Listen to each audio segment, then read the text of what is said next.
नमस्कार, टुडे हिमाचल में आपका बहुत बहुत स्वागत है और मैं हूं गीतिका पांडे। आइए नजर डालते हैं हिमाचल प्रदेश से जुड़ी हुई आज की ताजा तरीन खबरों पर। लेकिन उससे पहले अगर आपने अभी तक चैनल को सब्सक्राइब नहीं किया है तो जरूर कर लीजिए। साथ ही हमारे व्हाट्सएप ग्रुप को जरूर ज्वाइन करें, जिसका लिंक डिस्क्रिप्शन बॉक्स में है। तो चलिए शुरू करते हैं हिमाचल से जुड़ी हुई खबरों को जानने का सिलसिला। हिमाचल में 15 सितंबर से खुल सकते हैं स्कूल, शिक्षा विभाग ने सरकार को भेजा प्रस्ताव। हिमाचल प्रदेश में 15 सितंबर स्कूल 9वीं से 12वीं की नियमित कक्षाओं के लिए खोले जा सकते हैं। इसको लेकर शिक्षा विभाग ने प्रस्ताव तैयार कर सरकार को भेज दिया है।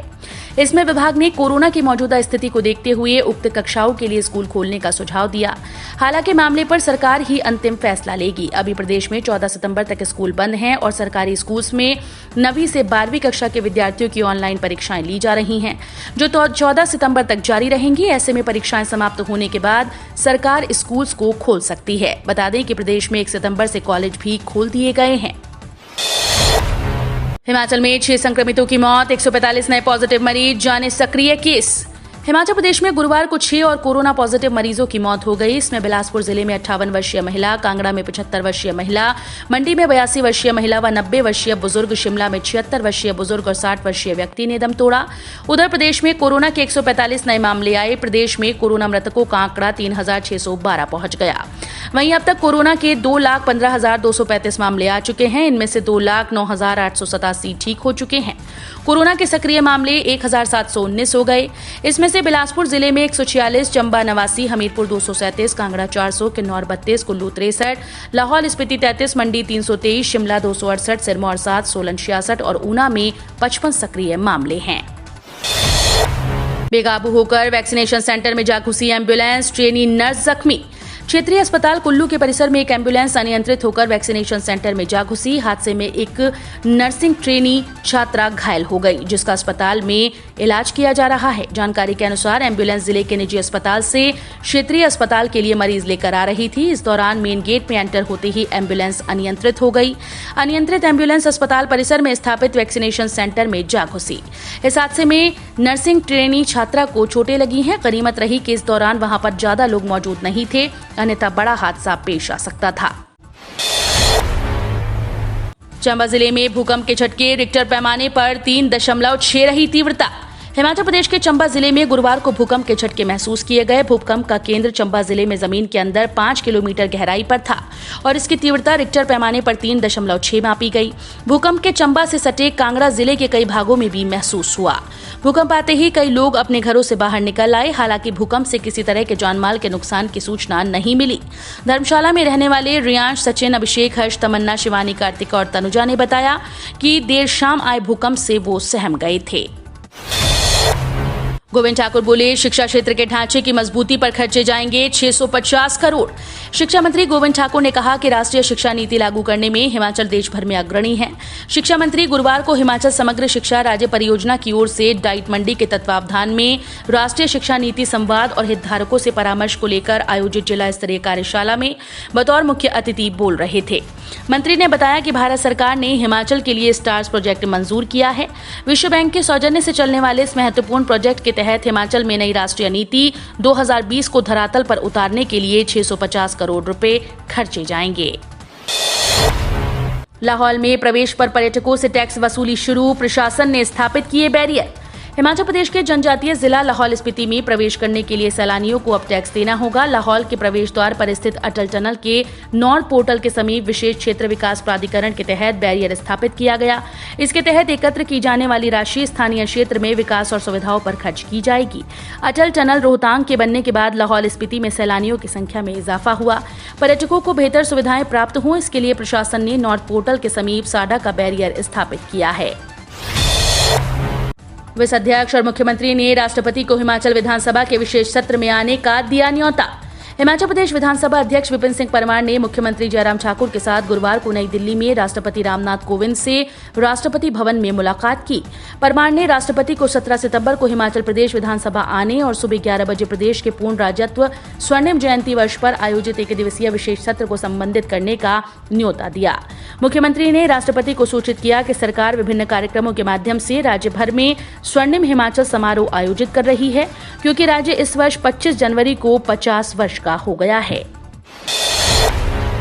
केंद्रीय वित्त मंत्री से मिले सीएम जयराम, $100 मिलियन का प्रोजेक्ट दोबारा शुरू करने की मांग। मुख्यमंत्री जयराम ठाकुर ने गुरुवार को नई दिल्ली में केंद्रीय वित्त मंत्री निर्मला सीतारमण से भेंट की। मुख्यमंत्री ने केंद्रीय वित्त मंत्री से $100 मिलियन की एशियाई विकास बैंक के प्रथम चरण की परियोजना को दोबारा शुरू करने का आग्रह किया। इस परियोजना का उद्देश्य राज्य में विश्व स्तर की अधोसंरचना का निर्माण कर राज्य में पर्यटन गतिविधियों को बढ़ावा देना है। उन्होंने कहा कि परियोजना के प्रथम चरण के प्रस्ताव में 20 उप परियोजनाएं शामिल हैं।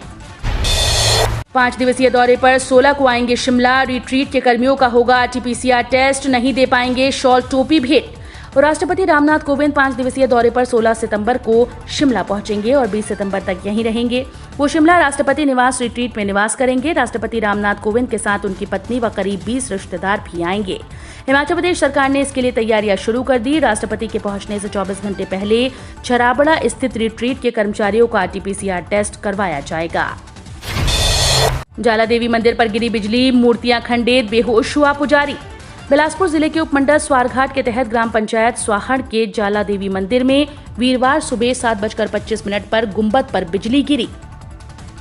इस हादसे में गुंबद को नुकसान पहुंचा है, जबकि मूर्तियां भी खंडित हो गईं। हादसे के वक्त पुजारी पूजा अर्चना के बाद बाहर निकल आए थे, लेकिन बिजली का धमाका इतना जोरदार था कि वो बेहोश हो गए।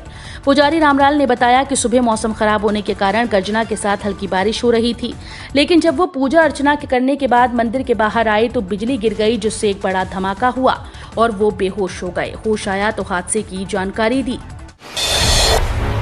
21 दिनों में 7,730 बूथ कमेटीज गठित करेगी हिमाचल कांग्रेस, बैठक में फैसला।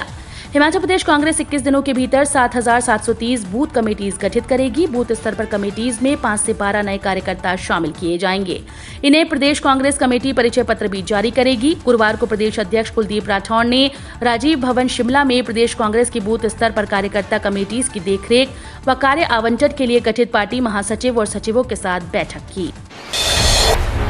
38 परीक्षा केंद्रों में 12 सितंबर को होगा नीट। मेडिकल कोर्स में प्रवेश के लिए 12 सितंबर को दोपहर 2 बजे से 5 बजे तक नीट 2021 का आयोजन किया जाएगा।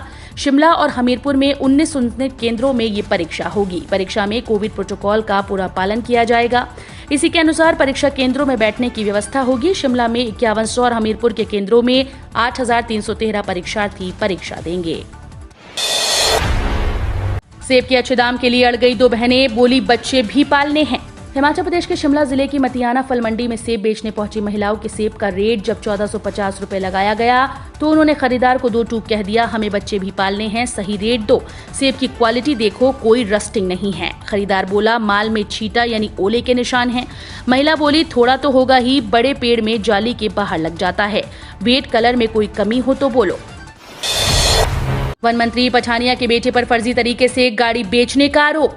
भाजपा के संगठनात्मक जिला नूरपुर के महामंत्री रणवीर सिंह निक्का ने वन मंत्री राकेश पठानिया के बेटे भवानी पठानिया पर KCC बैंक की फर्जी NOC पर स्कॉर्पियो गाड़ी बेचने का आरोप लगाया है। उन्होंने धर्मशाला में प्रेस वार्ता के दौरान आरोप लगाया कि मंत्री के बेटे ने स्कॉर्पियो गाड़ी इसी साल खरीदकर KCC बैंक से 3 अप्रैल 2021 को फाइनेंस करवाई थी। भवानी पठानिया ने KCC बैंक का करीब 6,89,047 रुपए बकाया फाइनेंस लोन चुकाए बिना फर्जी दस्तावेजों के आधार पर गाड़ी किसी दूसरे शख्स को अगस्त में बेच दी। आरोप लगाया कि जिसने गाड़ी खरीदी उसने भी ग्रामीण बैंक से इसे फाइनेंस करवाया। JOA IT मामले की 13 को होगी हाईकोर्ट में सुनवाई। दक्षता परीक्षाएं हुई स्थगित। जूनियर ऑफिस असिस्टेंट के पदों को लेकर पोस्ट कोड संख्या 817 पर 13 सितंबर को उच्च न्यायालय में अगली सुनवाई होगी।